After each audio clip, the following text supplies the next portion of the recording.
Hi guys, welcome back to my YouTube channel. অনেক দিন তোমরা আমার চ্যানেলে ফুড ব্লগিং দেখেছো, ফুড ব্লগ দেখেছো। তো আজকে বেসিক্যালি ফ্যামিলির সঙ্গে আমি এসেছি মায়াপুরে।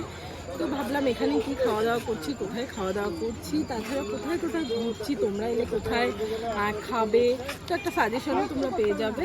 তো সেই জন্যই বেসিক্যালি ভিডিওটা বানানো। তো ভিডিওটা শেষ পর্যন্ত দেখতে থাকো, আশা করছি তোমাদের ভালো লাগবে। তো মন্দিরের সামনে তোমরা অনেকগুলো প্রসাদের কুপনের কাউন্টার দেখতে পাবে। তোমাদের যেখান থেকে মন চায় সেখান থেকে নিয়ে নিতে পারো, তবে চেষ্টা করবে 11:30 12টার আগে কুপনটা কালেক্ট করে নেওয়ার, কারণ 12টা বেজে গেলে সব কুপন কিন্তু অ্যাভেলেবেল থাকে না। আর এই যে গদা ভবনের কুপন আমরা এই কাউন্টারটা থেকে নিয়েছি, 80 টাকা পড়েছে। তো এবার একটা থেকে প্রসাদ পাওয়া যায়, তো একটা আগেই আমরা লাইনে দাঁড়িয়ে পড়েছি এখানে প্রসাদের জন্য। আর এই যে হচ্ছে কুপন, তো এখানে তোমরা নিচে বসেও খেতে পারো, টেবিল চেয়ারও আছে কিছু, সেখানে বসেও খেতে পারো তোমাদের ইচ্ছে। আর এই সাইডটাতে এই যে লাইন ওয়াইজ তোমাদেরকে খাবার কালেক্ট করতে হবে। আর একবার খাবার নেবার পরে তোমাদের যদি খাবারটা শেষ হয়ে যায় দেন তোমরা মানে খাবার আবার নিতে পারো, মানে আনলিমিটেড প্রসাদ তোমরা কিন্তু এখানে পাবে।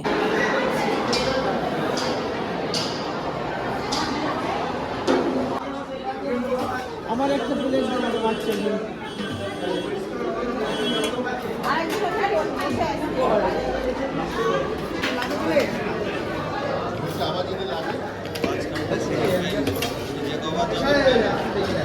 কাউন্টারে আছে, যতবার লাগবে পাবেন, অসুবিধা নেই।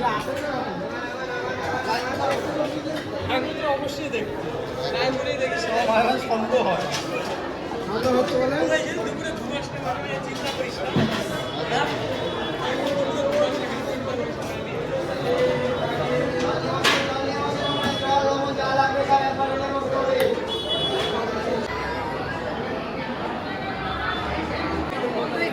ভাত, ডাল, একটা দেখো মটরশুঁটি আলু দিয়ে সবজি, একটা বেগুনি, রুটি আর পায়েস, আর এটা বোধহয় ফুলকপি, আলু, বেগুন, তারপরে পটল, ছোলা সব কিছু দিয়ে একটা সবজি।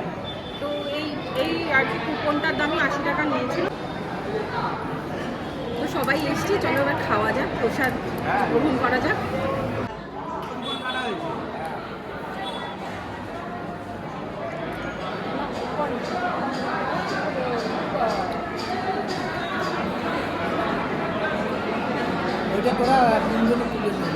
ওইটা মায়াঙ্কে খাওয়ালেই হয়, ওখানে মায়াঙ্কে দিয়ে দাও না।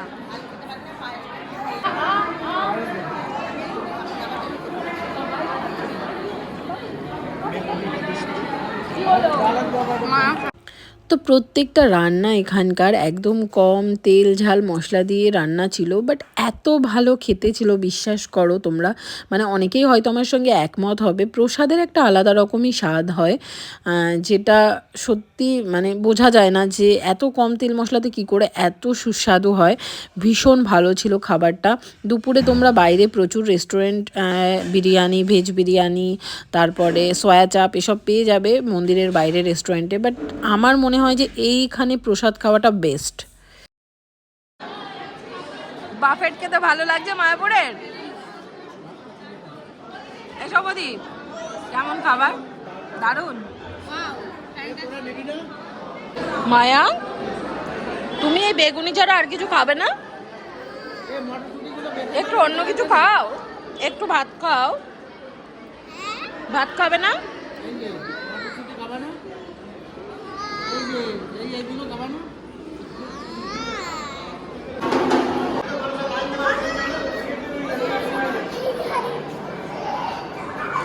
তো এই জায়গাটা না আমার পার্সোনালি ভীষণ ভালো লাগে। এখানে সারাদিন অখণ্ড হরিনাম সংকীর্তন হয়।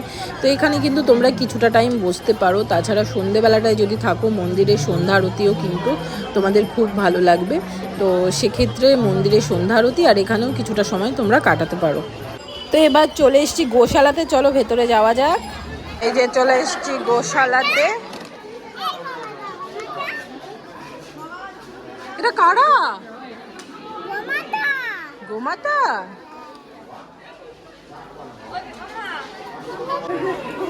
ও বাপরে, গরুটা শিংটা জাস্ট দেখো, বাপরে বাপ। আর আমার বোন দেখো, আমার বোন দেখো। এই কি করছিস তুই?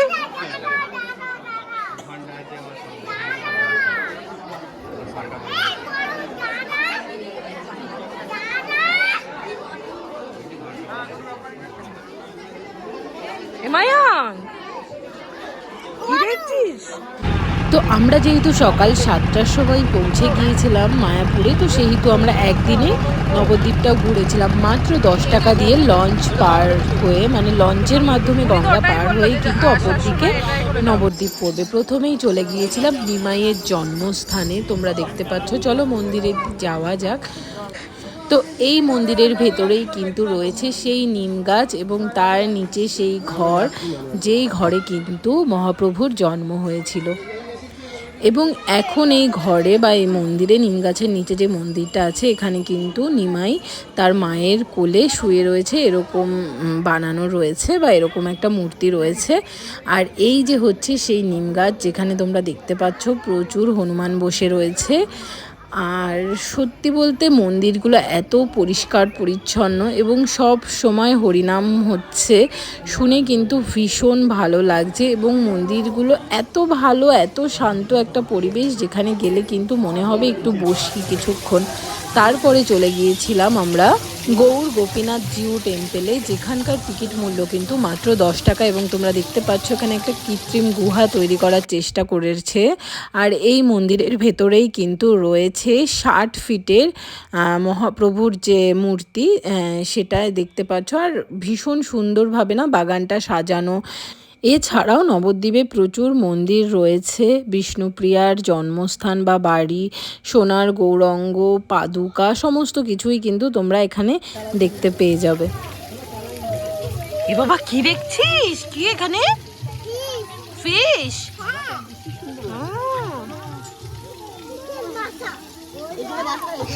তো এই মন্দিরটা ঘুরতেই তোমাদের মোটামুটি 25 থেকে 30 মিনিট লেগে যাবে এবং ভীষণ ভালো একটা অ্যাম্বিয়েন্স, মানে আমাদের অন্তত তো খুব ভালো লেগেছে এখানের সমস্ত কিছু।